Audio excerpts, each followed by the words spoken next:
You know that feeling and when you drop into a seat that costs 80, 90 grand. Your hand touches real leather. Your nose catches that walnut wood smell, and somewhere in your brain you think, yeah, I'm buying the best. I'm not here to judge that. I'm here to tell you, for 7 brands on today's list, that feeling is literally the only thing you're actually paying for, because behind those shiny logos, the numbers are ugly. We're talking billions bleeding out, dealerships going dark, parts you can't find, resale value evaporating faster than you can pay off the loan. And the salesperson sitting across from you, right now, he knows all of this, every single bit of it. He's just not going to say a word. I will. These are 7 luxury car brands that are hemorrhaging money right now, and the real reasons you need to keep your wallet far away from them in 2026. Maserati, a name that once meant Italian passion and motorsport blood. Since 1914, the Trident was a symbol of luxury that didn't need to explain itself. But today, the math is a disaster. A new Maserati loses 72% of its value in just 3 years. That $100,000 car, it's worth $28,000 before the lease even ends. Inside, the luxury fades. Owners find Jeep switches and Dodge buttons, parts bin components in a car that costs supercar money. With production suspended and parent company Stellantis under strain, Maserati is at the bottom of the priority list. The history is incredible. The reality is a financial catastrophe. Maserati, a legend in crisis. Brand number 6, Alfa Romeo. In 2017, when Alfa Romeo announced their return to the American market with the Giulia and the Stelvio, enthusiasts genuinely lost their minds. And honestly, you couldn't blame them. This was a brand that had been racing since 1910. Tazio Nuvolari, considered the greatest racing driver who ever lived, won championships in Alfas. The brand won Formula One titles. And then the Giulia showed up, rear-wheel drive, turbocharged, sharp enough to embarrass a BMW M3 in a straight comparison test. It felt like a real comeback, but unfortunately it wasn't. The average Alfa Romeo dealer in the United States sold just 5 cars per month in 2025. 5. You cannot keep the lights on at 5 cars a month. Dealers are losing money, cutting staff, and when a luxury brand service network starts falling apart, the people who already own one feel it immediately. And for a brand with Alfa's reliability reputation, a weak service network isn't just an inconvenience. It's a very serious problem. Because what you read on owner forums over and over is the same exact thing. They love how the car drives. They hate everything else about owning it. Electrical issues that showed up in early Giulia and Stelvio models never fully left the brand's reputation. Consumer Reports puts Alfa near the bottom on reliability. This is happening to them every single year.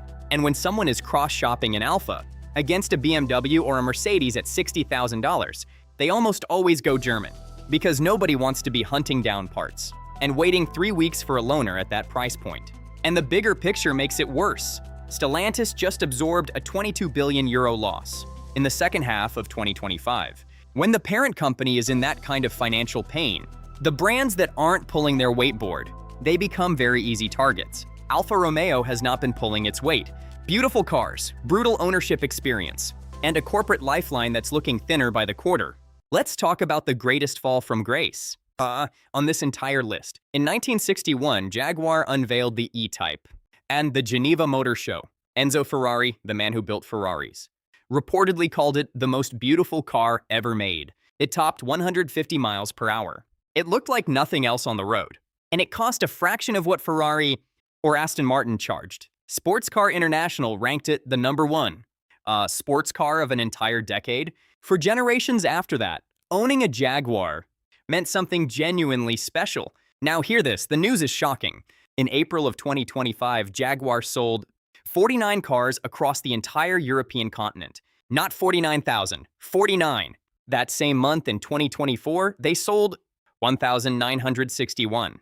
That is a 97.5% collapse in a single month. Year-to-date, European sales in 2025 were down over 75%. Globally, Jaguar's full-year sales dropped to just 26,862 units, an 85% decline from 2018. Here is exactly what happened. Jaguar made a decision to blow up their entire lineup before replacements were ready.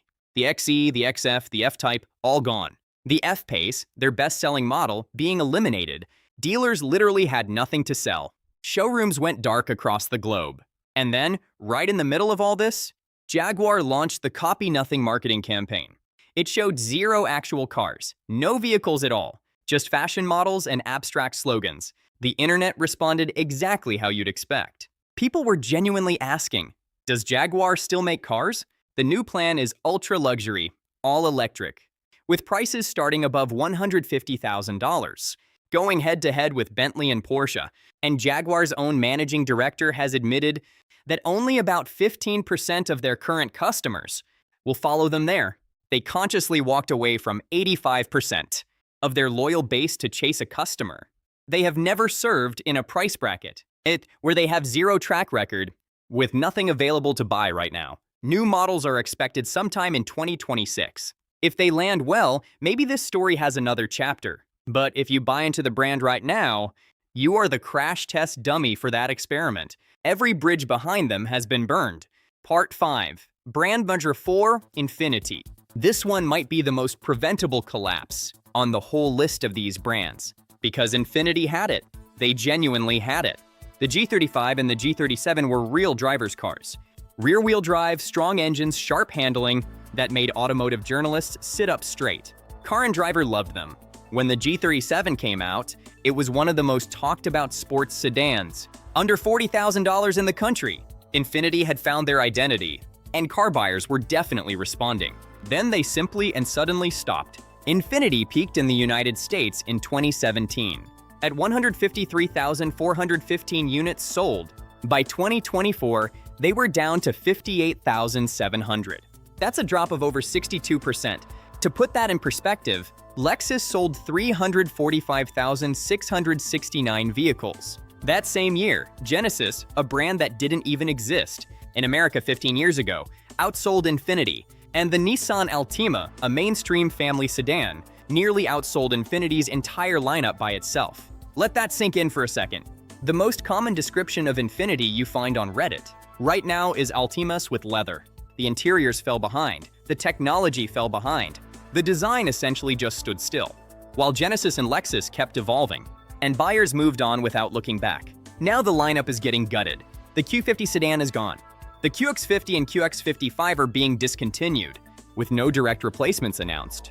The brand is basically down to the QX60 and the QX80. But here's the part that should really give you pause. Infiniti's only solution to all of this is merging showrooms into Nissan dealerships. Think about what that means. You are being asked to spend $60,000 on a luxury vehicle while shopping on the same floor as Nissan Rogues and Sentras. That is not a luxury experience. That is a brand that can no longer afford to act like one. And when a luxury brand stops being able to afford the luxury experience, there's really only one direction that this brand story goes. Part 6.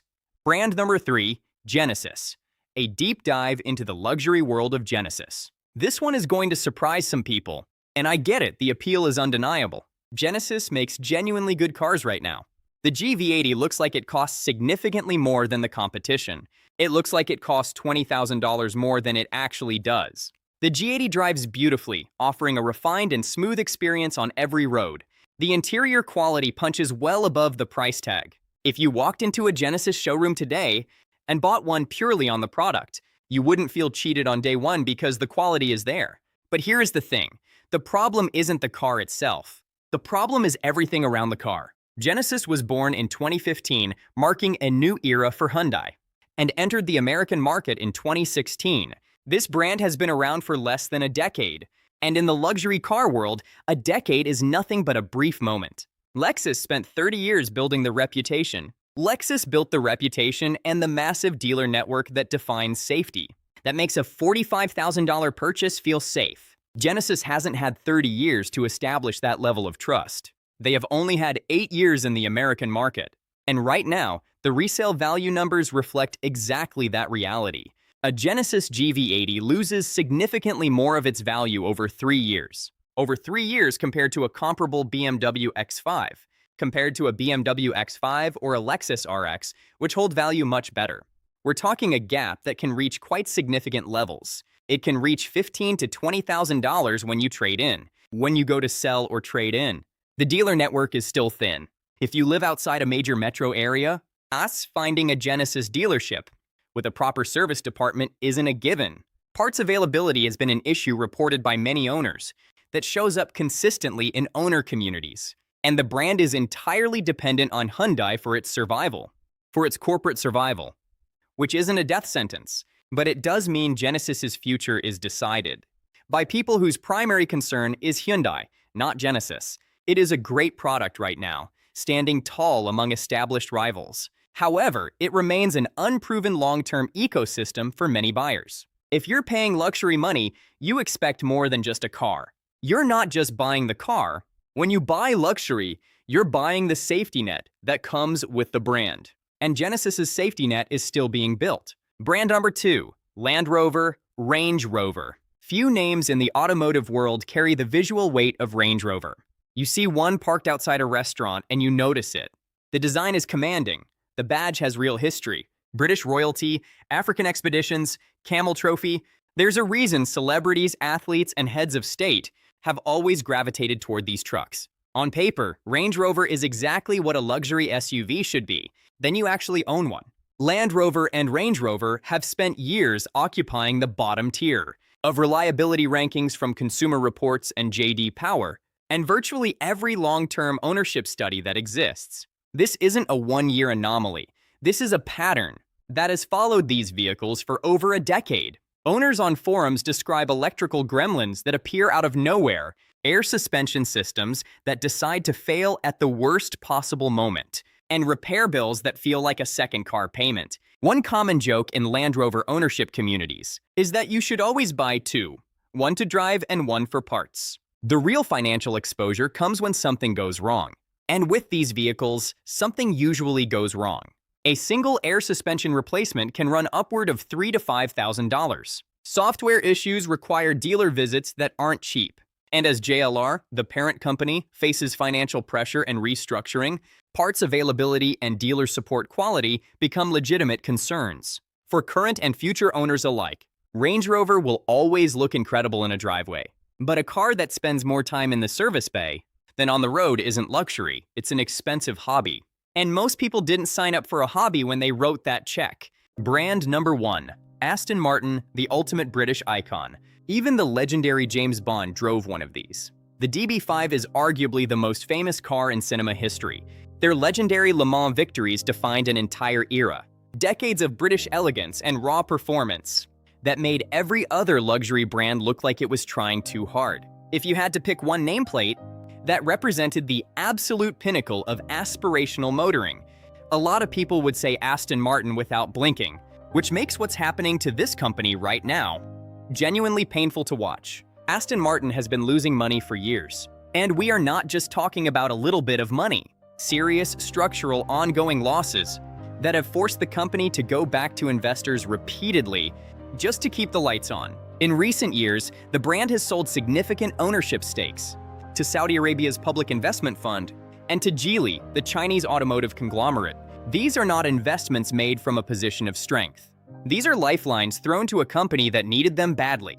Global sales have been declining. The brand sold just over 6,000 vehicles globally in 2024, a number that reflects both the ultra-premium pricing strategy and the genuine struggle to find enough buyers at those price points to sustain operations. Dealer networks in key markets are thin.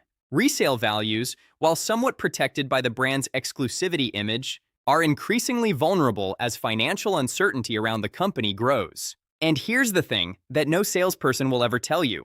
When you buy an Aston Martin, you are buying a piece of a company that is actively working to figure out whether it can survive the next 5 years. The cars themselves are extraordinary. The engineering is real, and the driving experience is everything the badge promises. But the company behind the badge is walking a financial tightrope without a net. If that company stumbles while you're a current owner, and it has stumbled before, parts support, warranty coverage, and resale value all take the hit with it. You don't just own the car. You're exposed to the company's balance sheet, whether you want to be or not. Aston Martin is selling a dream. The problem is, they're doing it while struggling to pay their own bills. Two names came very close to making the main list, and you deserve to know why they didn't quite get there, but why you should still pay attention. Bentley is not collapsing. The product is still exceptional. The brand still commands real respect. And Volkswagen Group's ownership provides genuine financial stability that several brands on this list would kill for. But global demand for ultra-luxury vehicles has been softening noticeably, particularly in the Chinese market, which has been one of Bentley's most important growth drivers for the past decade. Sales have plateaued. The transition to electrification is expensive and uncertain at this price point. Bentley isn't bleeding out, but the trajectory has changed. And that matters when you're spending $250,000 on a vehicle. Cadillac is a more complicated story. General Motors is genuinely trying to resurrect this brand. And the CT5 and the Escalade still sell, because they're legitimately good vehicles. But the aggressive push into electric vehicles with the Lyriq and the Celestiq is expensive. The reliability data on early EV models has been mixed, and the brand still hasn't fully shaken the perception problem that has followed it for 30 years. Cadillac wants to compete with BMW and Mercedes in 2026. Whether American luxury buyers are ready to believe that is still an open question. Here's the thing nobody in a luxury showroom will ever say out loud. A badge doesn't protect your money. A logo doesn't fix a broken balance sheet. And a beautiful interior doesn't mean the company behind it will be there when you need warranty work done 2 years from now. Every brand on this list has real history, real heritage, cars that genuinely earned their reputations over decades. That's not in question. What is in question is whether the companies selling those cars today are in a position to back up what they're charging you for, and for 7 of them right now. The answer is complicated at best and genuinely concerning at worst. Do your homework before you sign anything. Look at the days of supply numbers. Look at the resale value curves. Look at who owns the parent company and what their balance sheet looks like. That information is all out there. Use it. Now I want to hear from you. Which one of these surprised you the most? Drop it in the comments below. And if this is the kind of straight talk you want more of, you already know what to do.